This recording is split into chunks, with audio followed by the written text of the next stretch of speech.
Tiniyak ni Pangulong Ferdinand Marcos Jr. na kanyang lalagdaan ang 2025 national budget bago magpasko. Dahil dito, inatasan ng Pangulo ang mga mambabatas na ilatag ng maayos ang budget, lalo na ang Department of Education na tinapyasan. Sinabi ng Pangulo na nais niya maibalik ang budget ng DepEd lalo at mahalaga at prioridad ng kanyang gobyerno ang education sector. Sa ngayon, pinaplansya pa ng gusto ng Malacanang ang detalye ng pambansang budget para sa susunod na taon. Sa isang interview sa Malacanang, sinabi ng Pangulong Marcos na matapos ang Bicameral Conference Committee ay wala pa siyang punto ngayon na kailangan niya mag-line dito. Paliwanag ng Pangulo, ang natapos lamang sa Bicam ay ang kabuuang budget pero wala pang detalye. Kaya sa ngayon, anya ay inaaral ng mabuti ng Bicam at ng Palasyo ang bawat detalye ng budget ng mga ahensya. Dalawang bagay lamang naman anya ang pinagtutuunang pansin nila sa panukalang pambansang budget. Ang hindi paglalaan ng subsidiya para sa Philippine Health Insurance Corporation at ang malaking tapyas sa budget ng Department of Education. Magkagayon pa man, tinatrabaho na anya nila ito ngayon. Pero hayaan na muna anya sa mga mambabata sa Bicam ang pagtalakay dito at kanyang ipinauubaya ang diskusyon sa dalawang leader ng Kongreso. Tiniyak naman ng Pangulo na bago magpasko, pipirmahan niya ang 2025 national budget. Pakinggan natin ang pahayag ni Pangulong Ferdinand Bongbong Marcos Jr. We're not yet there. We're not yet at that point. The process is still ongoing.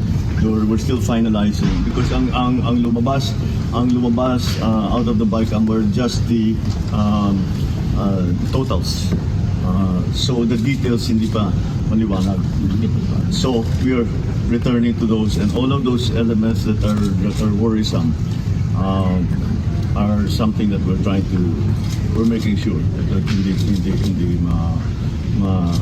disadvantage. All right, since nandito na tayo, the two subjects are PhilHealth and DepEd. Okay, let's isa-isayin natin. PhilHealth has a 500 billion reserve, and the cost of to provide their services in 1 year is less than 100 billion. So their budget actually for expenditures in the 260 billion is in 100 and plus billion.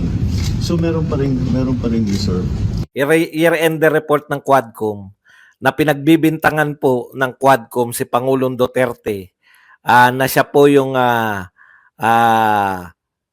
mukha ng illegal drugs sa Pilipinas at kriminalidad, no? Siya po yung face. Ibig sabihin, budol daw yung mga Pilipino dahil yun pong mga war on drugs mismo ay paraan lang din ng mga Duterte para ma-eliminate, no, yung mga kakompetensya. Yan po no. Tapos ito po ay bagamat umaten si Pangulong Duterte, hindi naman nila napatunayan sa pag-aten ni Pangulong Duterte yung kanilang bintang. Nag-stick po sila dun sa mga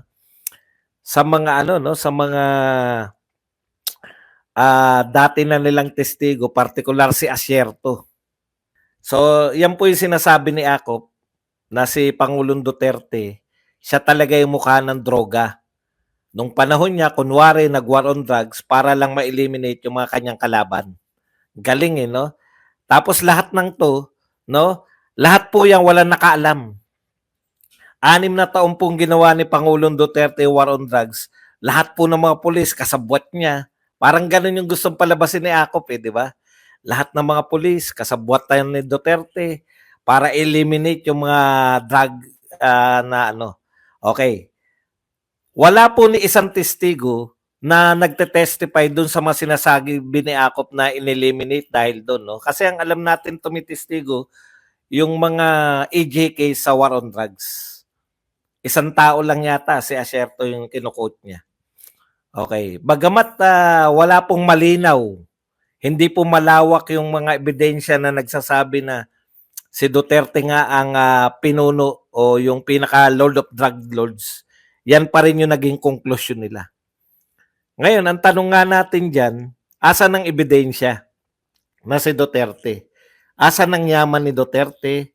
Saan niya dinala yung pera ng pagyaman? Ikalawa, no?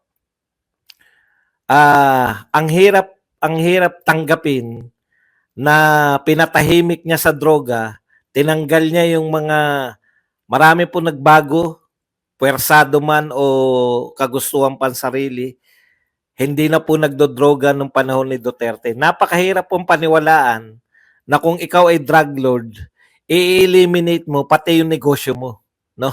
Tatanggalin mo, in-eliminate ni ang bintang kasi kay Duterte, lahat na eliminate pati yung mga nagdodroga lang.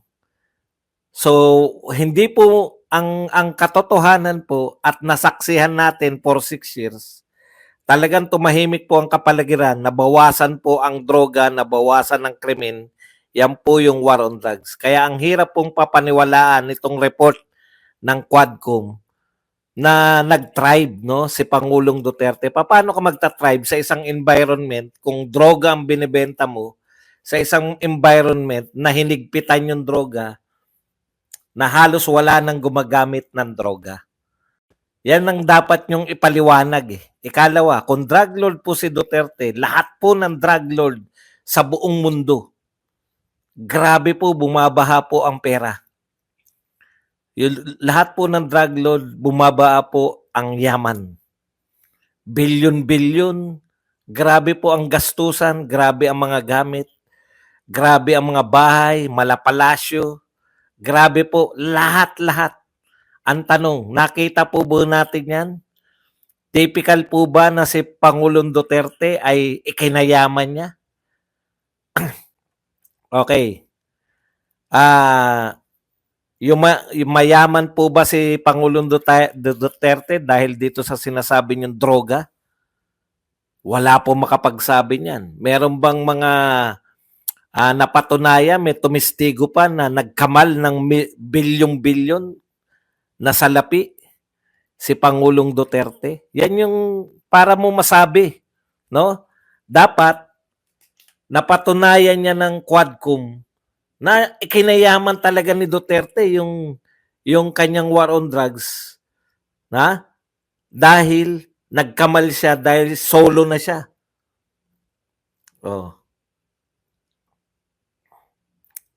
Pansinin niyo po lahat po naku, maniwala kayo, wetting lord lang, grabe na kung magkamal, drug lord pa. Eh lalo na kung na-eliminate daw ni Duterte lahat ng kanyang katunggali. Eh di solo na niya, buong Pilipinas.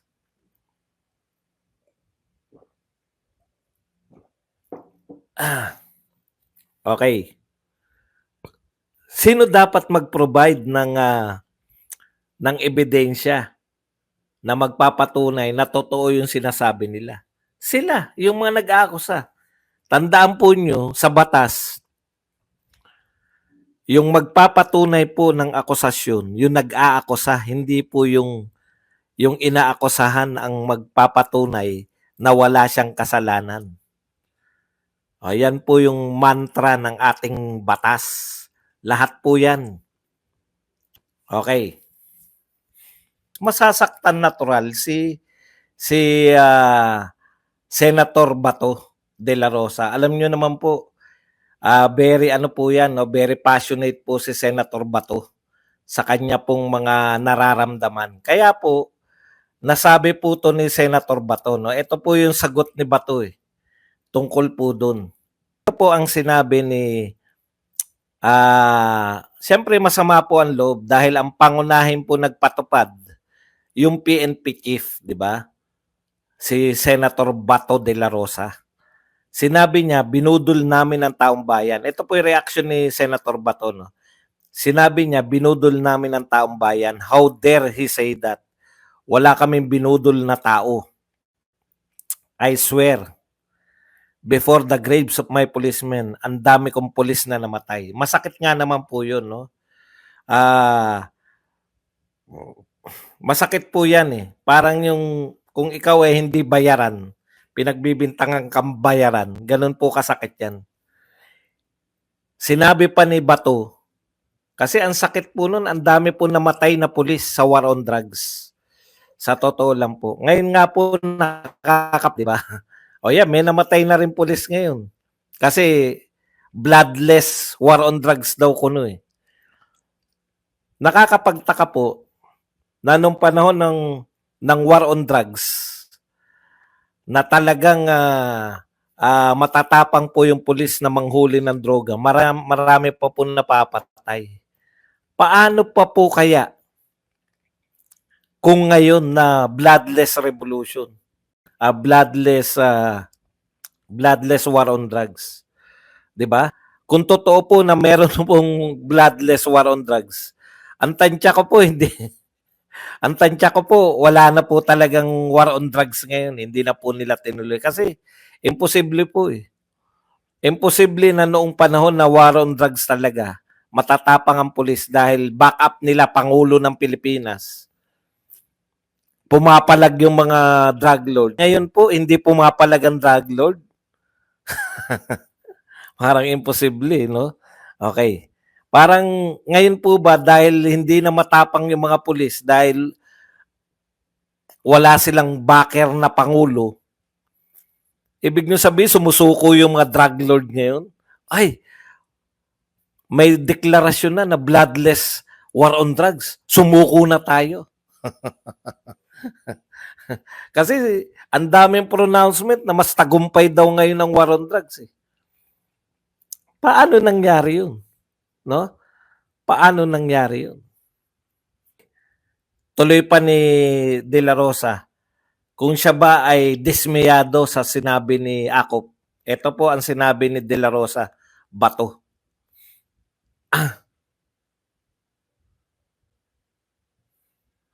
Archelin, thank you very much sa 279. Magkasabwat na silang lahat, Sir Badong. Correct. Yan po ang pakiramdam ko. Sabi ni Bato, hindi ako dismayado. Galit ako sa kanya. So galit na po si De La Rosa kay Bato. Alam niyo po, matindi tong sinabi ni Bato na to na galit, no? Ha? Kasi matindi rin po yung akusasyon ni Akop na nabudol tayo. Grabe po yan. Expected ko na yan dahil from the beginning, alam na namin, ito, padagdag pa ni Bato, alam na namin na objective nila sa Quadcom na yan, hindi yan investigation in aid of legislation, kundi in aid of demolition and persecution. Umabot na ng 13 hearings, hanip na hearing, halatang pang-demolition talaga. Yan po ang mga sagot ni Bato dito po sa sinabi na nabudol tayo ng war on drugs. Alam niyo po, wala pong naniniwala. Wala pong naniniwala na Ma'am Chrissy, ginagalang ko naman po kayo pero pakiusap lang po. I-refresh nyo po. Mag-refresh lang po kayo. Kasi kayo na lang po nagsasabi na putol-putol. Refresh lang po is the key. Okay. Kasi kayo naman po ay kagalang-galang dito sa akin.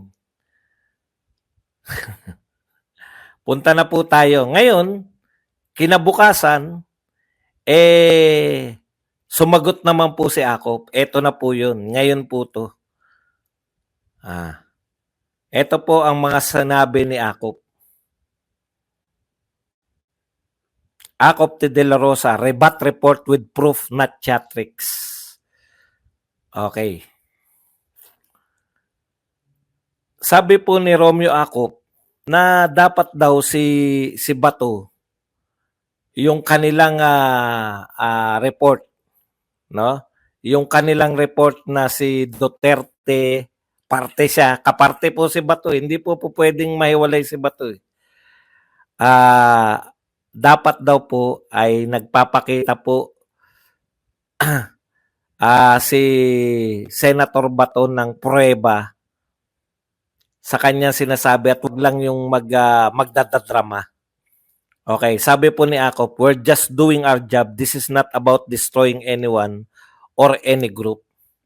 Ayan. Tuloy pa natin. If Senator De La Rosa feels the findings are inaccurate, kung yung findings daw nila sa Quadcom ay inaccurate, he should present evidence to counter them rather than resorting to baseless claims of political intent. Okay. ito yung sinasabi ko kanina no.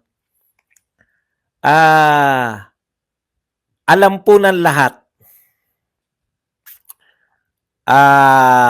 Congressman ako, alam po ng lahat na may naganap na war on drugs sa panahon ni Pangulong Duterte. Alam po ng lahat na itong ginawang war on drugs ay anti-drug lord, anti-drugs, no? Ang pangunahin pong layunin nito ng war on drugs ni Pangulong Duterte ay ma-eliminate yung drug problem ng Pilipinas. Kaya sila nag-war on drugs. Yan po yung alam namin. Ngayon, ang sinabi nyo po, nabudol tayo. Kasi hindi kami nabudol eh. Naramdaman po namin, no? Naramdaman po namin yung epekto ng war on drugs. Okay? Kaya, alam po namin na epektibo yung war on drugs. Kayo po yung nagsasabi, no? Kayo yung nagsasabi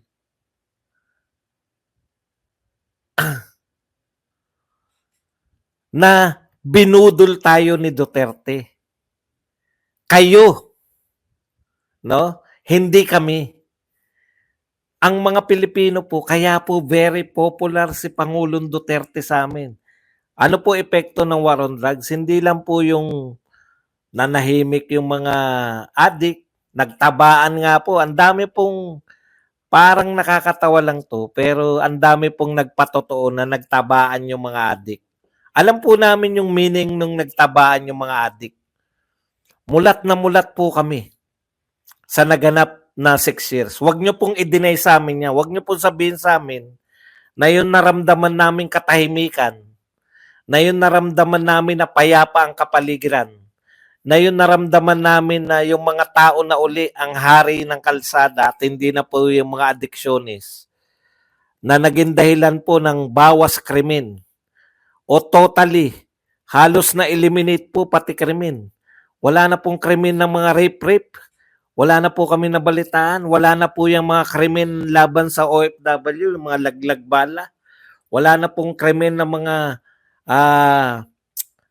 gumanda po yung ating yung mga patakbo dyan sa airport. Nawala po yung mga magnanakaw sa gobyerno, etc. etc.